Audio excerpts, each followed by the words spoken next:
Now I will cover the topic Anglo-French rivalry and Carnatic wars. It's a very important chapter in modern India, and starts with the Anglo-French rivalry in India was a crucial aspect of colonial history of India. During the 18th century, the two European powers competed for supremacy in India, primarily driven by their interest in trade, territorial control, and influence over local rulers. This rivalry culminated in the Carnatic War, a series of conflicts between the British East India Company and French East India Company, which were fought largely in southern India. Background to the Anglo-French rivalry. The root of the Anglo-French rivalry in India can be traced back to the broader European struggle for global dominance during the 17th and 18th centuries. French and Britain were engaged in numerous wars across the world, including Europe, including Europe, North America, and India. India becoming one of the key battlegrounds due to its strategic location and wealth in resources, particularly in trade. The French sought to establish themselves as the dominant colonial power in India by leveraging their alliance with the local rulers. Second, the British East India Company was focused on expanding its influence and practicing its trading interest, particularly after the establishment of the first permanent settlement at Surat in 1612. The First Carnatic War 1746 to 1763. The Carnatic wars were a series of three wars fought between British and French East India Companies in the Carnatic region, present-day Tamil Nadu and Andhra Pradesh of southern India. These were parts of the broader Anglo-French rivalry during the 18th century. The First Carnatic War 1746 to 1748. Context of the First Carnatic War was essentially a part of War of Austrian Succession in 1740 to 1748 in Europe, which spread to the colonial of both European powers. In India, the conflicts were primarily between the British and the French East India Company, through the Indian rulers also got involved. Key event: the war began when the French captured the British trading settlement of Madras, now Chennai, in 1746. The French forces under La Bourdonnais took control of Madras, which was a significant blow to the British interest in southern India. Outcome: the war ended with the Treaty of Aix-la-Chapelle in 1748, which restored Madras to the British in exchange for the French retaining control of Louisbourg in Canada.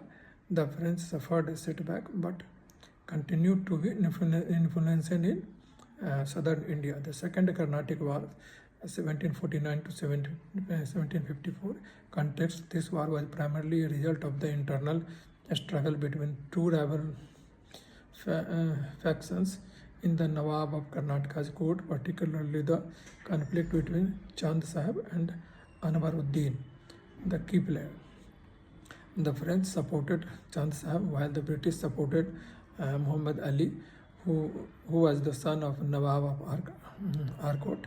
The French, led by Dupleix, and the British under Robert Clive, became heavily involved in these local dynastic struggle.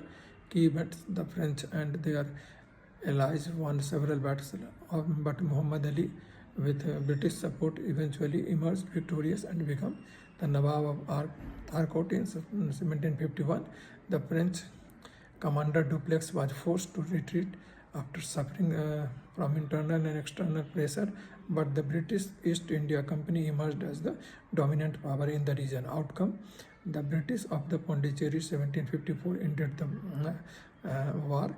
The treaty allowed the British to continue supporting their allies Muhammad Ali, while the French were forced to scale back their activities in southern India. The Third Carnatic War 1756 to 1763 context. The Third Carnatic War considered with the larger 7-year war 1756 to 1763 between Britain and France. The conflict in the India was a part of global struggle between these two powers. Key factors. The most significant event of this war was the Battle of Plassey 1757, where the British East India Company under Robert Clive defeated the Nawab of Bengal Surajdola. The battle, through not directly related to the Carnatic Wars, paved the way of British dominance in India. In the south, of the British forces under the leadership of Major Stranger Lawrence and Robert Clive decisively defeated the French in the Battle of Vandivas 1760. The victory effectively ended French power in India. Outcome. The Treaties of Paris 1763, which ended the 7-year wars, marked a turning point. The French were forced to cede all their territories to India in the hand of British, except for a few trading posts like Pondicherry, Chandanagar, Karikal and Mahe. The British emerged as the undisputed colonial power in India.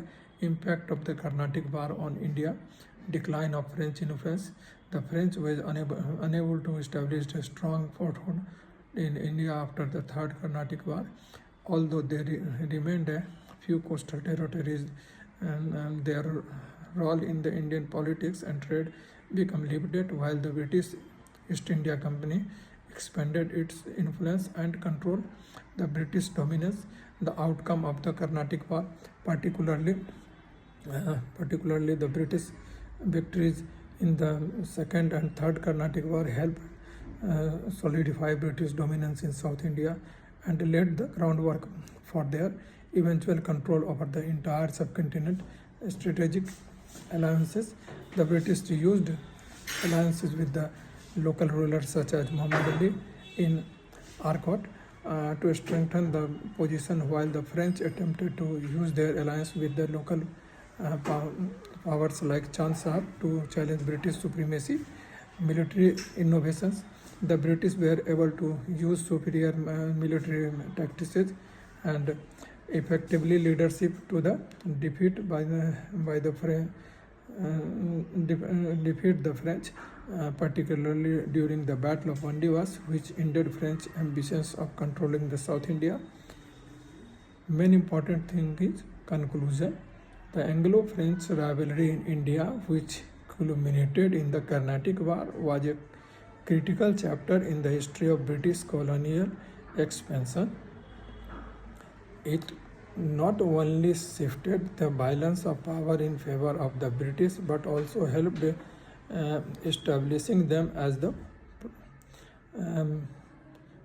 prominent European power in India. By the end of the 18th century, although the French remains a presence in India, their ambition were severely curtailed, and the British East India Company went on to consolidate its control over much of Indian, paving the